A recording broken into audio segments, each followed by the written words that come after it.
Roger, welcome to Montreal. Thank you. Unbeaten in Masters 1000 events this year, so you must be coming in with lots of confidence.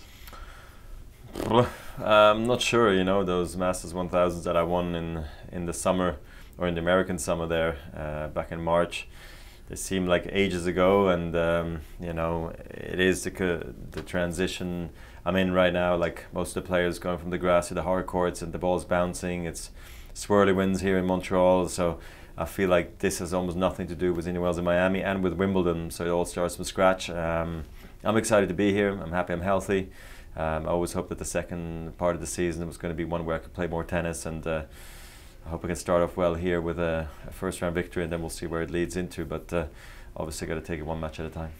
And with Rafa and yourself being top and second seeds, does this change the dynamic of the season now, whereby when we were at Indian Wells in Miami, it was perhaps unexpected that you guys might dominate these events? Now, is it expected that you guys should be meeting in the final? I mean, I think we're in good positions, to have a good end to the season, because we gained a lot of confidence. We're healthy, we're fresh. We know how we can win the big tournaments.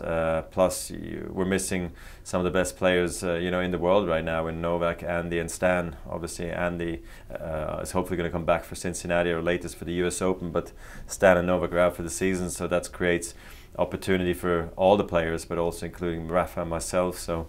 It's not good for the sport, but it's maybe easier to go further, especially at the semi-final stage of the quarters, but at the same time, it is very different right now to Indian Wells in Miami. I was just hoping to make quarters over semis, maybe Rafa, similar situations. Now we can maybe look a bit further, but I don't like to do that because these Master 1000s are extremely tough from the get-go.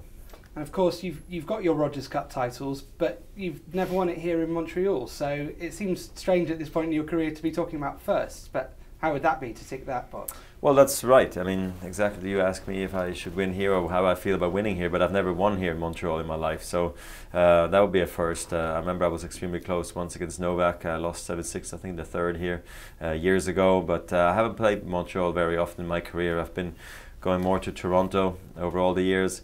And Canada hasn't been simple because it always comes very quickly right after Wimbledon. I don't get lead-in tournaments into into Canada usually. It's always my first tournament in North America, and for that reason, it's always been a bit more of a struggle. We'll see this time around how it's going to go, but I mean, it would be unbelievable to win here for the first time. But that's a faraway goal. That's maybe hopefully something we can talk about in 5-6 days. And you touched on it slightly earlier. Obviously, the North American hard courts this year have been very good to you. Mm-hmm. But how different a prospect is Montreal in comparison to something like Indian Wells or Miami? Well, Indian Wells conditions are different because it's a desert. The ball always flies very different. I've been practicing here for the last couple of days now in Montreal, and the winds are really quite brutal. Actually, searching for rhythm is not something that's going to happen here if the winds stay this way, and it's supposed to be it's going to be quite cool weather. So in the past I've played here in some brutal conditions with a lot of humidity, a lot of heat, and that plays a big effect on how you feel on court. But it's going to be totally different this week. They're announcing rain also towards the end, so I think it's going to be a different Canadian Open than what we're used to. Now Montreal, because I haven't played it so much, honestly, it's almost like a one-off for me. I'm almost coming here as a new guy who has no experience here winning in Montreal, to be quite honest. And I'd like to ask you, Roger, about the possibility of Rafa regaining the #1 spot this week. If he makes the semi-finals, he'll do that. Okay. How big is that for him, especially considering where he was this time last year? I mean, it would be absolutely massive. I remember when he was injured at the end of the last year, and here he is, away a few matches away from clinching world #1.